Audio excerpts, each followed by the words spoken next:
talk about what it means to be standing here after all this work and to be here and see it on the way to fruition? Again, I believe it's critical that you have vision in anything that you do. So for me, when I first stepped out here, the vision for me was something that we talked about as an agri-hospitality. Earlier we talked about field to fork. I'm the fork end of this. For me and my students that are in the hospitality department, especially those that are going into food operations, they don't see where their food comes from. And it's vital that they come out here and see what it takes to grow. Today is a very chilly morning. We have frost. How does that affect our crops? And how does, more importantly, does that affect our business? And the latest trends, or the next trend that's coming up through food operations, is more chefs are starting to create their own garden because they have more control of the items that they want to grow. It's actually more affordable.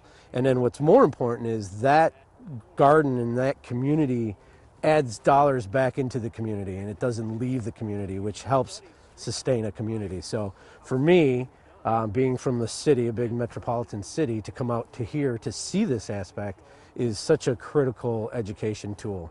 And if we can get more students to come out here and see that, where their food comes from, then they can understand why you can't get lettuce or why tomatoes are really expensive in the dead of December, or when there's a frost in the southeast of America and tomatoes prices jump through the roof and they're complaining about why prices have skyrocketed. You can understand why that is. So for me, if you can start to envision actually having events out here where our students and all students that are involved in the local farm are foraging for local produce, which is very important. And as you see today, we have a wide range of produce that we can actually forage, cook, and entertain is awesome. It's the next thing that I would love to be part of.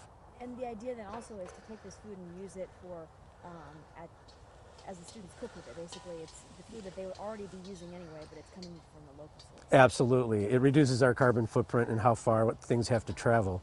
But more importantly, it's not just for me or in the hospitality program. As a community, it offers food for our students to come and buy for themselves.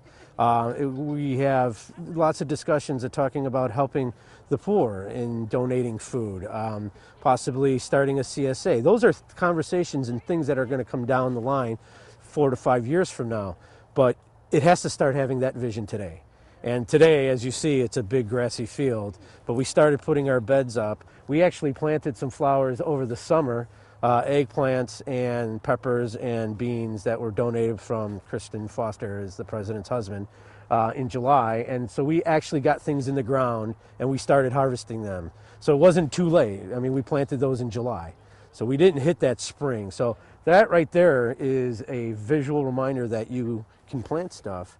And when we start getting hoop houses and we can control some of the temperate and collect lettuces in December and stuff, then we're becoming sustainable. And it's not just for hospitality. It's not just for chefs. It's for the community.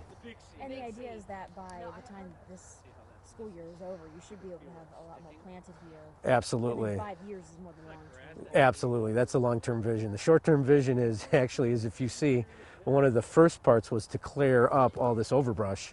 And it wasn't something that we took and just burned. We actually had it all mulched up, so it's going to start using as fertilizer. And for us in the John Purdue room and the HTM Cafe, we were starting to collect all our pre-waste, meaning all the food items that we trim and chop, all those things that normally go to the garbage, we're collecting as pre-waste compost. The mixture of those two creates fertilizer, which helps raise our beds. That's going to be our soil. So you see right there, not only have we reduced our garbage load at the HTM Cafe, reducing the garbage pickups, reducing garbage and physical activity, we've brought it out here and now are using it effectively. You're not using those chemicals? No chemicals, none, and that's the big deal. You know, in reading, the #1 fossil fuel user is companies that use nitrogen for fertilizer. And so we're trying to reduce that carbon footprint. So, and we're achieving it. So that's exciting. And that's something I learned when I first got here. And so that's something educationally that we can teach our students. And this idea of collaboration between all the departments is unique too. Yeah, absolutely. Many times we get all wrapped up that I'm either an HTM student, engineering student, bioengineering, ag, and we have our own classification. In this project, we don't want that. We want Purdue students. Purdue University students is what we want.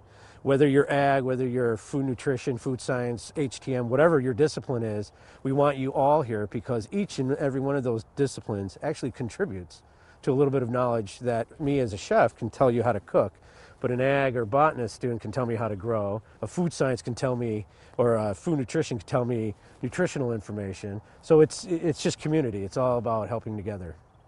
Okay, good. Thanks. Thank you. My name is Courtney Weiniger, Courtney Wininger. And it's not vinegar. It's Weiniger. Weiniger. Just push it together. Okay. And you're in which department? I'm in dietetics. I'm a dietetics student. And what's your involvement here with the farm? I'm taking HTM 291, which is a required class for us, and it's where we work in the John Purdue room as servers or as chefs for the John Purdue room or in the HTM cafe. And, some people might think, oh, what's the connection? You have the farm here and the John Purdue room, but what's the connection to your major in the farm out here? As a dietetics student, we're always concerned about where our food's coming from, and here we can be part of that and actually get our hands on. And how will it be to be able to see where your food comes from that you're cooking with? I think it'll be really good. It's always going to be fresh ingredients, and whenever you are a dietetics major, you're telling your clients to eat better ingredients, eat fresher foods, don't eat the processed foods. Here we can actually pick them out of the ground, and this is as fresh as it gets. You're great. I'm going to use that bite. It's good. We're good. It's good? Okay, all right.